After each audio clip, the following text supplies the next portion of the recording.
I mean, it was non-survivable at points from the heat.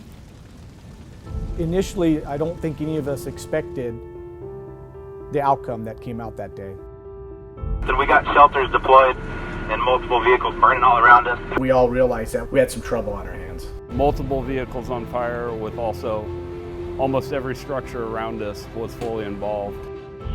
I fully expected, giving those orders, that we were putting firefighters in jeopardy.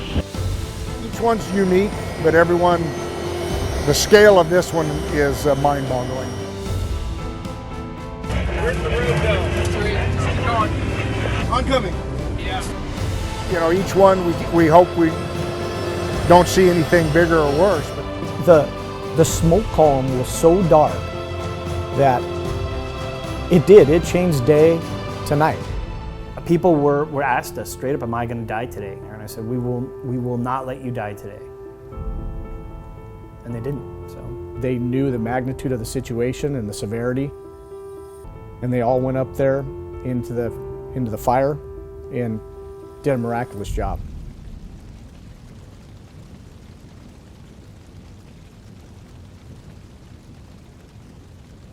You know, I started my career with CDF at the time, now CAL FIRE, in 1984, right out of high school in Paradise. My 35 years of fighting fire, I've never seen anything quite like this. I mean, we've had periods where people have been trapped by fire, for sure. You know, fast-moving fires, large fires. Unfortunately, they're becoming more and more common. I've never seen a fire that has had as much ember ignition as I have in this fire, nor have I seen a fire that has been as widespread, involving a population. This fire developed extremely rapidly. Fire is driven by topographic, weather, and fuel conditions. Fuel was at its absolute driest. It had been over 210 days without any appreciable rainfall in Northern California. So both the live and dead fuels were extremely dry. So you had slope and wind alignment and extremely dry fuels help precipitate that fire spread very rapidly. I absolutely think this is worst case scenario. I mean, there's been a lot of very prominent fires. You know, many of fires in recent years, the last 15 years or so, have burned very rapidly in large areas. But I've never seen a fire that has affected this many people. Again, nearly 40,000 people within the first several hours of the fire.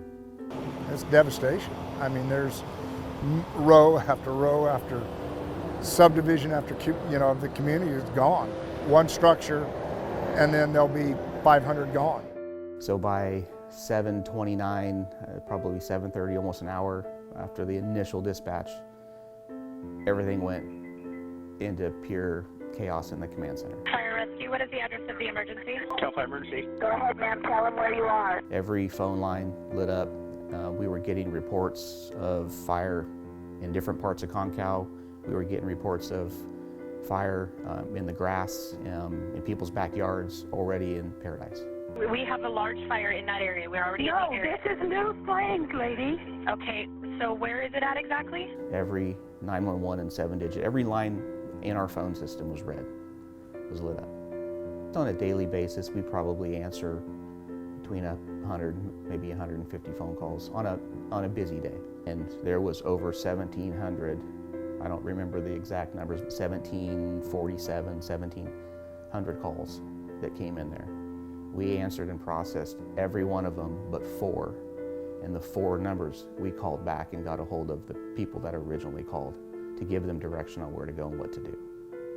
So we answered every single 911 call that came into this building. The sheer call volume that come in, nobody was off the phone. I don't even think we went to the bathroom. I don't think we ate. I don't think we did. I don't think we left our positions for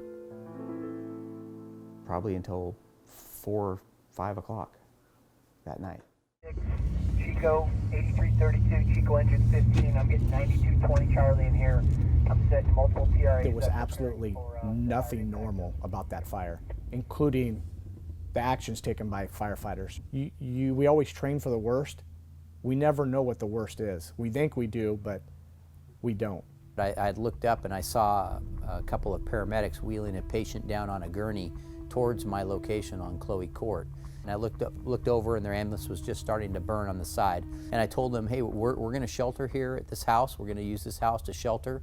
We'll move the patients into the garage. And then we need to basically prepare this home to defend it from the fire. Because the fire was all about ember ignition. It wasn't so much the wall of flame that was chewing through the landscape, eating homes as it went. It was about the blizzard of embers that were just being driven by the wind and hitting on the ground, whether they were the forest floor, whether they were pine needles that were in gutters or on roofs or up around homes. They were catching those pine needles on fire and causing new fires. And so one of the paramedics found a ladder. He laddered the roof. He got up on the roof. He cleaned all the gutters. He pulled all the pine needles that were on the roof. He pulled all those pine needles off and out of the gutter, and then he'd pulled a hose up there, just kind of keep a hose with him. And then the other paramedics found some rakes that were left there in a small storage shed, and they started using the rakes to clear the pine needles from around the home and away from the home. And that's exactly what they needed to do. They just needed to protect that home from ember ignition. They pulled the garden hoses, stretched the garden hoses around the house, and basically we're there just to defend the home for that period that we were there. We notified everybody on the incident that, look, base your tactics off of no support. We can't get fire engines to you.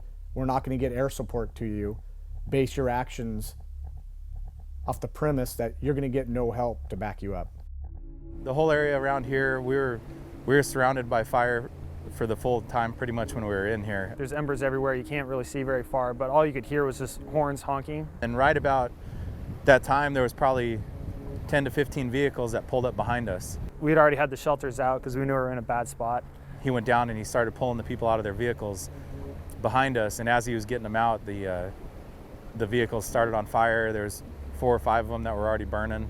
Everyone's just frozen in their cars. You know, they cannot move. And so banging on the window, telling her, get out, get out, get out. It was an elderly lady, so she got into the fire shelter with me, and we started making our way back as fast as we could. But the main thing was just the civilian safety and trying to get them away from the fire, which is why we put them into the water. And then the other ones were kind of hiding behind my truck, trying to shield themselves from the fire. One of our dozers made it in from Concow Road, and he said the road was open enough for us to get out. We were able he loaded up his pickup truck. I hopped in a van with about 6 or 7 other people and some dogs, and we all just piled on top of each other, and we all lined up the cars that weren't on fire. We all started just driving out into the safety zone that the dozer was trying to punch for us. The people that were in the back of the trucks, they used the fire shelters just to block themselves from the heat on the way out. We got out right at the right time because, we didn't have much longer that we'd be able to have everyone back in there. It was a good feeling. It was a kind of a relief that at least we knew we could get out to the main road. We got everyone out, that was with us. It could have turned out much worse. I think for this scenario that we had, it was the best case, and everyone that was with us made it. I don't know if this is bad or good, but there's going to be hundreds of untold stories of heroic actions by firefighters. Some we know about, some we'll never know about. But I know for a fact that day that some of our firefighters did some downright heroic stuff that saved hundreds, if not thousands, of lives that day. As we were turning out and heading over towards the fire, I noted a rapidly building column that morning. It was a real ominous look. The column was dark. It's everything I can do to keep my own airplane in the air, just flying wise. We're not even talking doing our job yet of tactically trying to protect the people on the ground. There was high winds, and our fixed wing could not fly because of the strong winds. It was dangerous for them. Plus, they wouldn't have been effective with tanker drops. As I climbed out there and got through about 2,000 feet climbing out, that's when the turbulence started. And it started off just a little light, and then as I climbed higher and higher, it got progressively worse. Unfortunately, the wind, he noted, was at least 50 knots, maybe more, which is an extremely fast wind. It exceeds the parameters for which we generally operate within. So here's the heel. The fire's blowing this way, and obviously it's wind driven and it's blowing down canyon. I was coming up the right flank, and then as I got over the heel, I made a left turn to survey myself on the heel and got on the edge of it and was immediately blown sideways. The winds were rolling over the mountains and creating rotors. And I got caught in one of the downdrafts where the bottom falls out, and then as soon as that happens, you get on the other side of that rotor, now it's up air. And so you just feel like you hit a brick wall. There was times where it was gonna do whatever it wanted to, and I was in fear for my own personal safety that the risk versus reward of going down low level to possibly put a retardant line that might help someone be able to get out, that it just wasn't there. We never gave up on the opportunity of getting in and going direct on this fire and trying to stop and slow the fire. The air attack provided critical information throughout the morning on fire spread, areas to evacuate. The most important thing that we look for is the protection of life. In evacuating a community of 27,000 people means that we have to ensure that those evacuation corridors remain unimpinged by the fire. So we were using the aircraft at that point to be able to knock back some of the smoke, some of the fire that was impinging on some of those escape routes, to give those 27,000 people the opportunity to get out unharmed. Cal 5 emergency. Fire rescue. Fire rescue. Fire rescue. I talked to one caller, an elderly lady that were trapped in a house that was on fire, and they were in a room trying to stay away from it with no windows. I think I was on the phone with her for 9 minutes trying to get an answer that they could get out of the house, and she just said, I can't. And they were coughing, choking, gagging. I heard the girls screaming in terror in the background. At one point I was even trying to talk her through some of the training we go through as firefighters for structure survival. Like I said, I think I was on the phone with her for 8 or 9 minutes, and then it just stopped. And all you can do is hang up and move to the next call, because for hours, every 911 and 7-digit, every line in our phone system was red. Oh, there's stuff exploding. I know. Can you guys get them out without assistance? I don't have a lot of resources to send. Everything's backed up. Where do we go? I'm scared. I have my kid with me. I want you to go ahead and evacuate immediately. We do have the fire department in the area, okay? He's in a wheelchair. Well, they evacuated, but you can't get him out of the house. The majority of us, probably 90% of us, have been able to get through the Concal, Pence Road, Paradise, make the loop, to have the mental picture of what's left and what's not.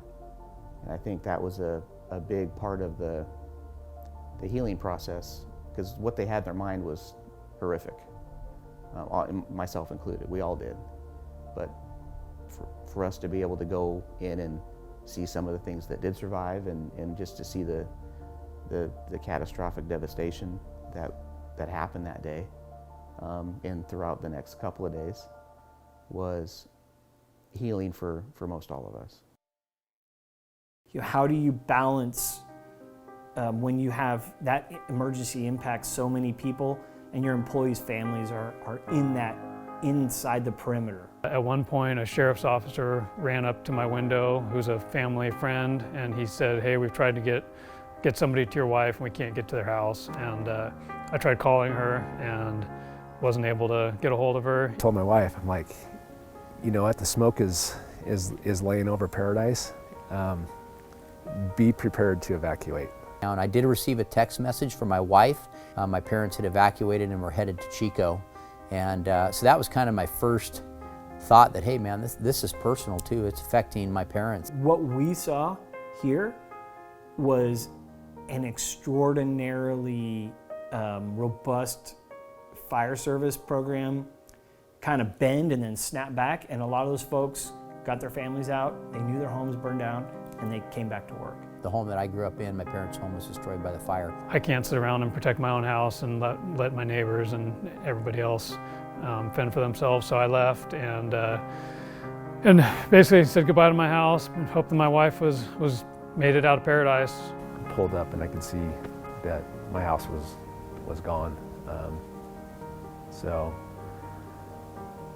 I took a deep breath. Yes, my family was safe. And they would say, there's nothing I can do for my house, it's gone, so I might as well go help other people. So have a plan or be thinking about how do you prepare not just our uniform employees, but their their families so that their head's in the game and they can go to work.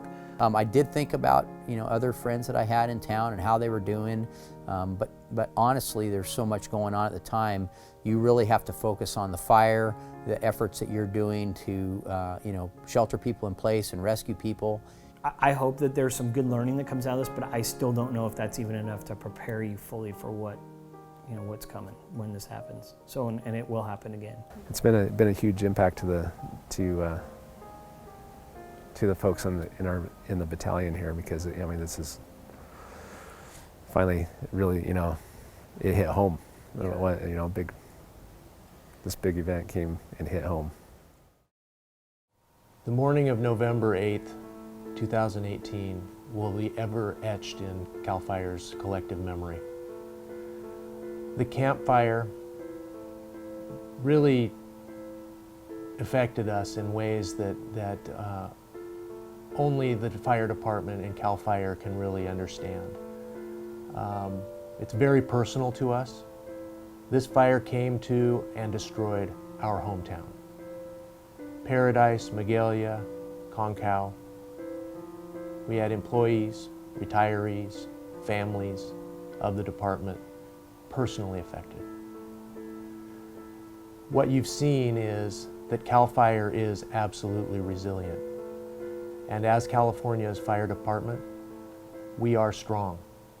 We will come back from this. We will rebuild. We will repopulate Paradise. And we will continue to fight every fire in California as if it is in our hometown.